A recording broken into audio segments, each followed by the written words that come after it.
I've decided to break up with an old woman like you and marry this younger woman. My husband, who is in his 40s, holds the shoulder of our managing director's daughter, who is in her 20s, and looks at me with a triumphant expression on his face. I thought I had done my best to support him at home and at work, and we had been getting along well. "Old lady, please step aside." I was called an old lady by the two of them, and I felt a surge of anger and bitterness, nearly bringing tears to my eyes. While I had been working hard, my husband was having an affair. Moreover, the two of them had a powerful supporter in the executive. I gave up and went back home. A few hours later, I received a message from my husband. "Oh, hey, you're the chairman's..." He contacted me in a fluster. "Well, you finally realized? I'm Anna, 35 years old. I have been supporting my husband Eddie as a part-time housewife. We met at work, and I was drawn to his sincere dedication to his job, which eventually led to our marriage. I thought about becoming a full-time housewife after marriage, but since I was originally working as an administrative employee supporting my husband, who was in sales in the same department, it felt somewhat lonely to suddenly reduce my work to zero. I wanted to contribute to my husband's effort as much as possible while balancing household responsibilities, so I decided to remain at the company as a part-time employee for about 5 hours a day. Even though it's just 5 hours, there's a lot to do, including office cleaning in the morning, customer interactions, and creating materials for sales. My husband has a strong track record in the company, and there were even rumors that we were an ideal work partnership before being a married couple, beyond just being husband and wife. It's all thanks to your support, Anna. Thank you as always. I'm glad, but you're the one who is excelling in the spotlight. My work was not very visible, but it was worthwhile just to be appreciated by my husband. One day, my husband was promoted to section manager for his sales performance. While his department didn't change, his role shifted to include not just sales, but also being a team leader, which meant I couldn't support him as closely. It's a bit lonely, but it means Eddie's talent is being recognized, right? I felt like my husband had become somewhat distant, but it's true that I was happy for him, as if it were about myself. I said to my husband, "Congratulations! You will have to work even harder from now on." He responded with a beaming face. "Anna, thank you. I'll be counting on you from now on." He said something like that. If we have children in the near future, being a stay-at-home mom might be a good option. With my husband's promotion, I started to consider such things. "I'll be counting on you from now on," my husband said while looking directly into my eyes. However, the peaceful daily routine began to change due to the arrival of a certain woman. One day, an introduction was made about the new employee who had joined the company as a mid-career hire. She was hired as a regular employee and was said to be in the same administrative role as me. Around me, there were whispers of "she's a managing director's daughter. It's a nepotistic hire. Oh, she's a managing director's daughter. I'm Kathy. Nice to meet you." The woman named Kathy, who introduced herself, gave off an easygoing vibe, for better or for worse, rather than appearing particularly serious. "Nice to meet you. Are you Anna?" She approached me with a smile. It seems that I was designated to teach her the administrative tasks. "Kathy, nice to meet you. I've been around here as a veteran employee, so feel free to ask if you have any questions." I returned the greeting, but in the next moment, she uttered words that left me astonished. "What? The person supposed to teach me is just a part-time old lady? What a shame! What's with this girl?" Her attitude was so shocking that I was at a loss for words. "Oh, please don't be too strict with me. My father is a managing director, so I can tell him any time, you know." She speaks jokingly, but her eyes were not smiling.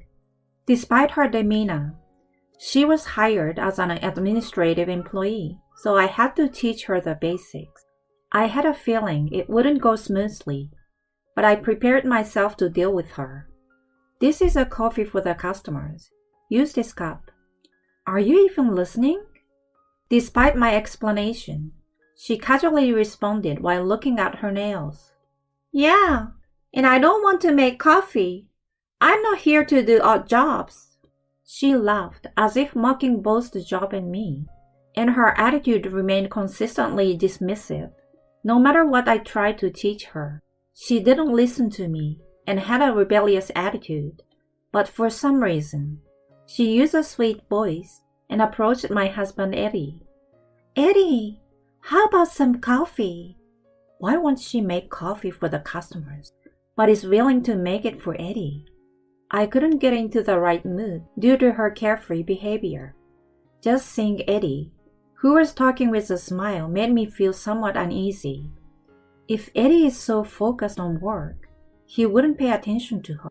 I decided to trust my husband, despite my anxiety.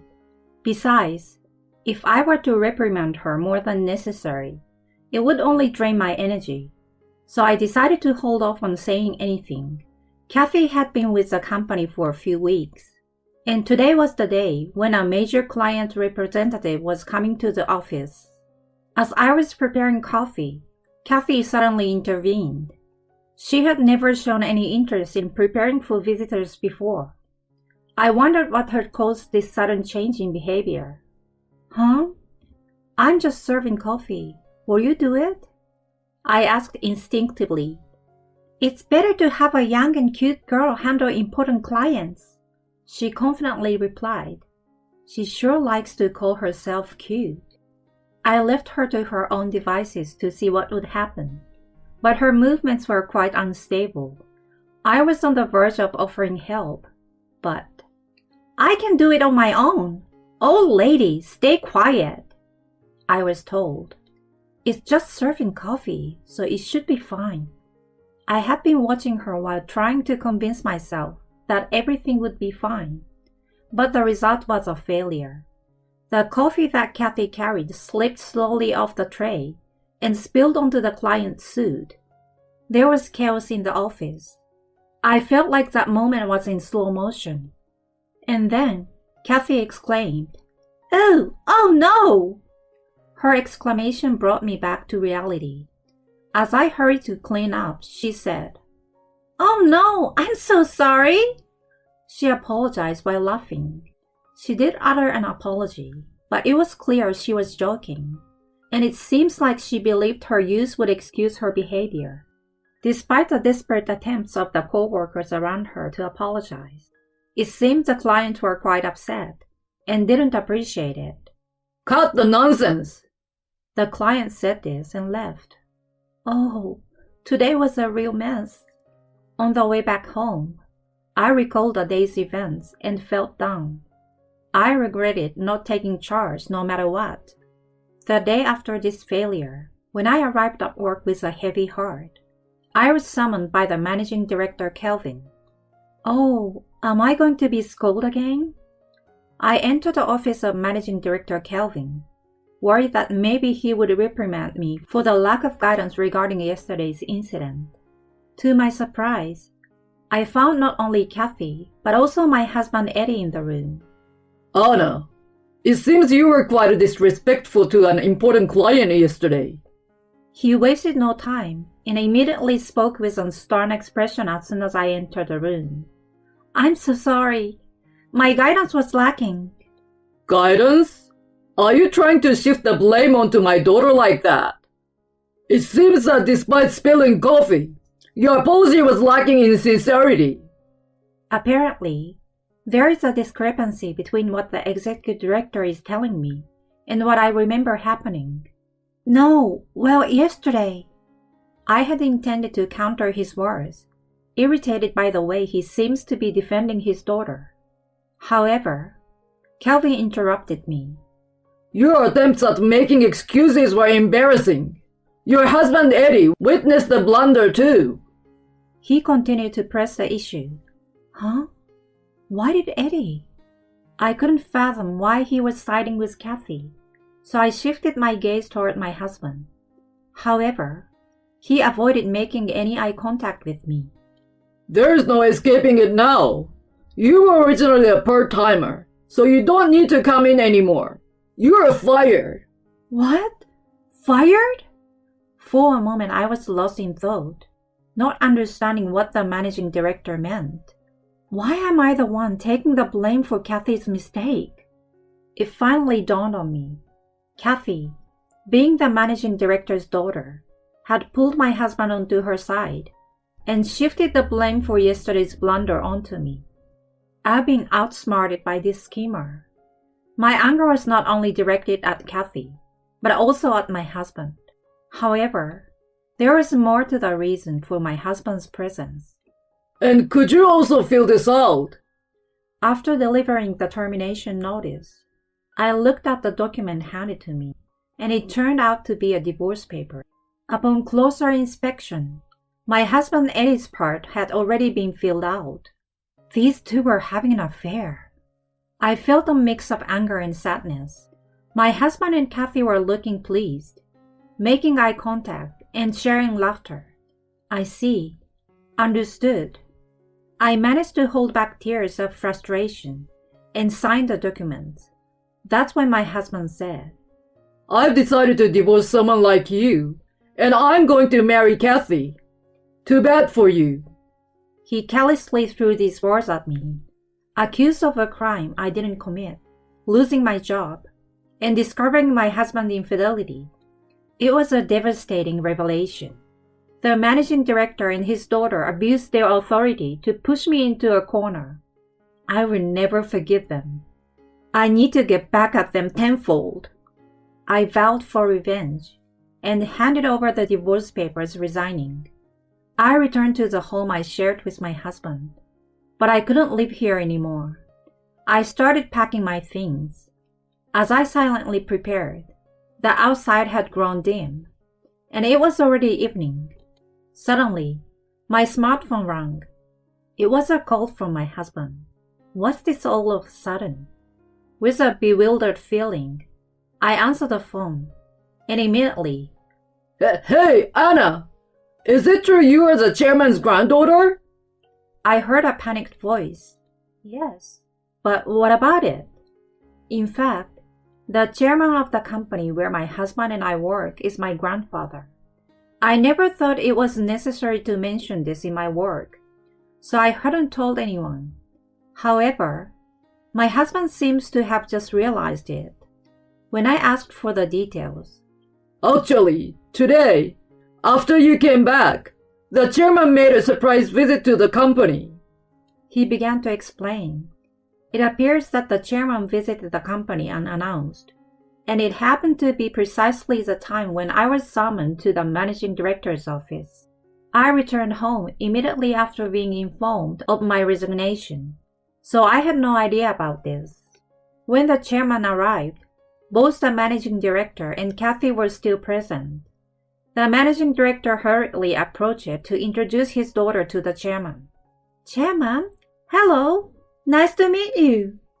Kathy began greeting the chairman in a useful manner, and the chairman was briefly surprised, but he replied with, Nice to meet you.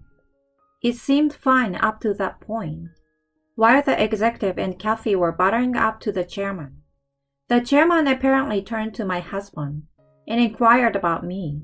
Eddie, how's married life with my granddaughter? I heard she was working part-time, but it seems not. Huh? By granddaughter, do you mean Anna? At that moment, things took an unexpected turn. Granddaughter, Eddie, is your wife the chairman's granddaughter? Huh? But they said she was fired just a while ago. The managing director silenced Kathy to prevent her from saying more, and they decided to explain that I was on sick leave for the time being. So, Is that the end of the conversation? I could tell that my husband was anxious, but there was nothing more to say. It's a pity that he found out I'm the chairman's granddaughter after all the divorce and resignation drama.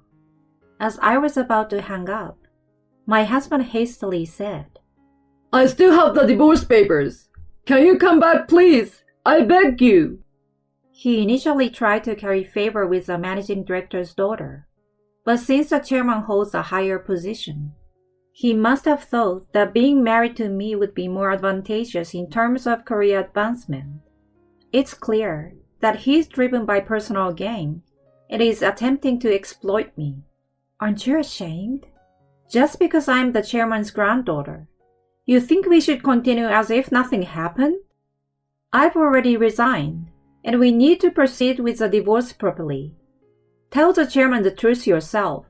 Wait a minute. I haven't told the chairman yet. Despite my husband's fumbling attempts to speak, I ignored him and hung up the phone. The next day, I woke up in the home where I had spent the night as usual. My husband never returned, and today, there's one final thing I need to do. I've made up my mind and decided to head to the office. Oh, Anna, you did come after all. As soon as I arrived at the company, my husband rushed over with a smile. But I didn't have any business with this man. I didn't come to see you specifically. I was called by the chairman. As I casually brushed him off, the chairman arrived at just the right moment. Anna, I heard you were absent yesterday. Are you feeling better now? That Eddie. He didn't tell the truth. I decided to inform the chairman, who had believed I was on sick leave, about the events of the previous day. I was actually fired from here yesterday, and I'm getting a divorce from Eddie. He was having an affair with Kathy. Fired? Weren't you working as a part-timer? Suddenly, the managing director and my husband, who were told such things, rushed in and intervened between the surprised chairman and me. No, it's not like that. The divorce was just a mistake, or the managing director's daughter made advances. Well, you see, the thing is, my daughter still needs to gain more experience in society. Saying she's fired is just a figure of speech. No matter how much they tried to explain, it only made the situation worse, and they were already in deep water. What on earth is going on? What's happening? The chairman asked with a stern expression. I decided to have him listen to yesterday's conversation, which I had recorded just in case. Recording? When did you... When I played the recording, it became clear that they told me I was fired, and even made me sign the divorce papers. We don't need an old hag like you. Naturally, this statement from my husband was also part of the recording. The chairman furrowed his brow and listened to the entire audio intently. As soon as he finished listening, he turned to me. So, you are currently unemployed, right? That's perfect. It saves us a transition time. He said this with a smiling face. When I asked the chairman what he meant, he explained that he is currently planning to start a new company in collaboration with another business. It seems that the other party wants to appoint their own son as the president, so we also need to select someone from our side for the position.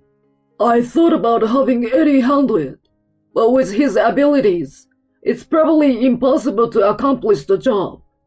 The chairman cast a scornful look at my husband. In response, Eddie said, Give me another chance.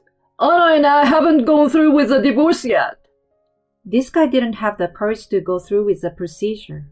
As I looked at him with a cold gaze, the managing director shouted, What did you say? Eddie, are you saying you won't marry my daughter? You proposed to me saying you like younger women. What's going on? Even Kathy, who had been silent until now, started making a scene. If I had known Anna was a chairman's granddaughter, I would have never considered someone like you, What's with that attitude? I would never accept a lousy guy like you. The three, who had been cooperating and getting along as planned until yesterday, quickly turned against each other. The chairman took the divorce papers from my husband's hands while he was there. It seems it's already filled out. But what do you want, Anna? I took a deep breath and honestly expressed my feelings in one go. Of course, Iris admitted. Just thinking about being married to a man like him makes me feel sick. Having an affair for a promotion is despicable. Wait, Anna! We were doing well at work, weren't we? Until you became a section chief, right? Were you planning to aim for the managing director position next? Extending your advances to younger colleagues? Why don't you marry Kathy and let her arrange everything for you? My husband was left speechless, biting his lip. So, what are you going to do, Anna? I've heard that the sales department's performance has been declining since you went from a full-time employee to a part-timer. Oh, well, that's... Even though you were an administrative worker, your support was significant, right? In fact, I heard that our department's performance declined because there was no one else capable of tasks like creating sales materials after I became a part-timer. The managing director, who had wrongly fired me without recognizing my work as an administrative worker, bore a heavy responsibility. In part to atone for this mistake, the managing director was moved to the sales department to relearn the sales profession. Furthermore, the chairman made significant efforts to improve the company's internal environment. He emphasized that tasks such as customer service and cleaning should be carried out without distinction of gender. He even conducted discreet investigations to check if there were any employees displaying overbearing attitudes. As a result, many of the managing director's wrongdoings came to light. The managing director had obtained his position by imposing his work on others and taking credit for their achievements without contributing his own efforts. There were many pieces of information like this from other employees, and it seems that no one helped with the work even after transferring to the sales department. As a result, the sales department's performance suffered. Similarly, my ex-husband had to start over in the sales department as a regular employee. But the reason he had a good performance before was because I was supporting him. He lamented that there was no place for him in the company, as rumors about him were incessant, like the man who had an affair and attempted to exploit internal pressure for divorce. Kathy naturally didn't take her job seriously, and it said she couldn't even handle simple tasks, enduring a day full of scolding. "I don't have to do this," she complained, but she could no longer use the title of the managing director's daughter.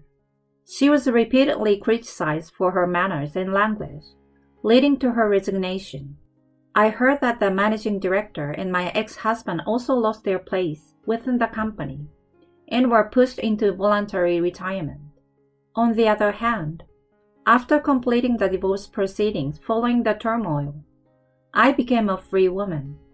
I also got involved in the launch of the new business that the chairman had mentioned, and began dating the son of the other company's president. Of course, I demanded a substantial amount of alimony from my ex-husband and the managing director's family. When you think about it, the managing director was actually supporting the affair between my ex-husband and his own daughter. All three of them did something stupid, even if it was for their own positions. Sometime later, I had a child and got married. Unlike my ex-husband, my current husband is a kind and nice man with a good job. He always takes care of me, and I feel like I finally have true happiness. For those who seek to attain social status by pushing others down, or believe it's all due to their own abilities, there might not be the bright future ahead. As for what happened to those three afterwards, I don't know, but I hope they continue to appreciate the support they received from those around them. Looking ahead, I will be busy with household and childcare duties. but I intend to build a happy family with the cooperation of my husband.